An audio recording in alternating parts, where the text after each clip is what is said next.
Hey everybody, I am Leslie Mack. I'm Paige, Ingram. We're at the airport right now. And we just finished attending the White Privilege Conference here in Kansas City, Missouri. What the hell did you just say? White Privilege Conference.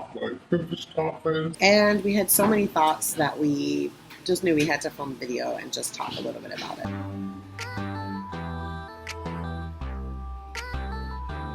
So I'll preface this by saying we are here because we are representing Safety Pin Box, and we thought White Privilege Conference, talking to white people, this would be a great place to showcase our company, obviously sell subscriptions, sell some other things. So the first thing that shocked us was the fact that a good 40% of the people here are not white people at all, but they're people of color. Mostly black women. Mostly black women. Why are these black people here? What, you lost or something? I knew why we were here. We were here to sell. So it made sense, right? But these people were not selling. They just came to attend. They paid their money to come. They flew here or drove here. They had hotel rooms. Can we ask y'all a question? Because we're so confused as to why you came to this. What was their response?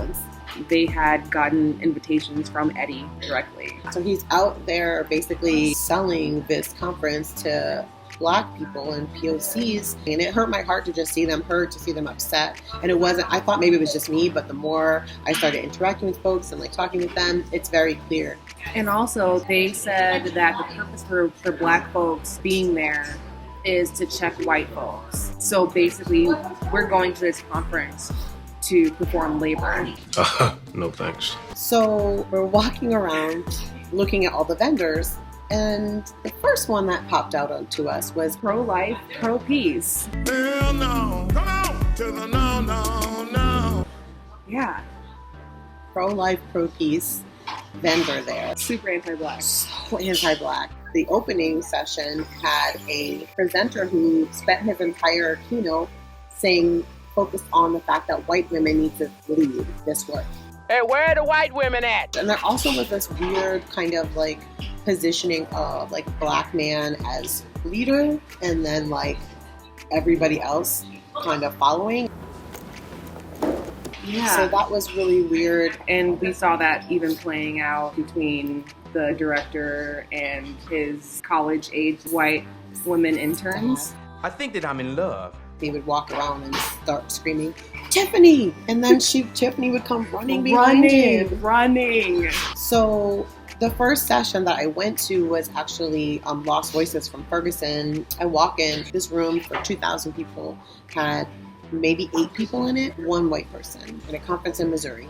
And then I also went to the caucus that day. They put the POC caucus in the very basement of the building. There wasn't even internet service. It was like you had to go down 3 escalators and turn 6 corners. Since you're down here, it would be really great if you could just sort of get yourself a flashlight and a can of pesticide. So people noted that too. Colorism showed up in the room. Woman of color actually named it. She was like, why are these light-skinned, white-presenting men deciding who gets the mic?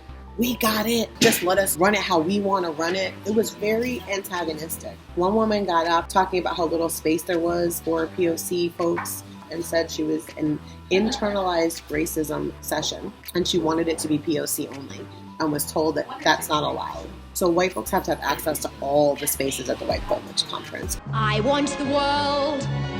I want the whole world. There was a black woman think tank and a black man think tank. What about the gender non-conforming folks? Doesn't seem very intersectional. I don't think they know what that means. No. What in the hell's diversity? Well, I could be wrong, but I believe diversity is an old wooden ship. Just saying. And I spoke with a wonderful black young lady from Kansas City here. She organizes here in Kansas City. And she said that local organizers weren't contacted. They weren't invited specifically. And it was so cost prohibitive. She was the only one from her team of organizers here locally that could even afford to come.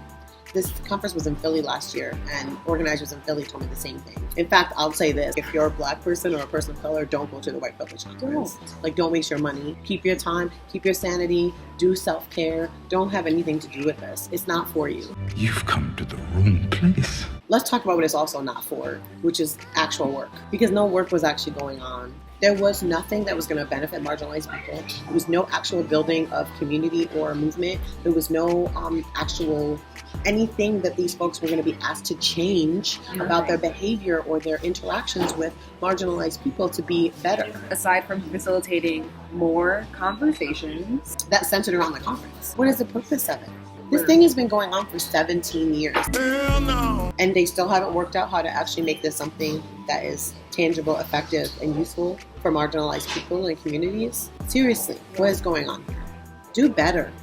This conference was trash. What should they really call the conference? the White Feelings Conference. Ooh. Hear you sick of all those other imitators. Don't let the only real one intimidate ya.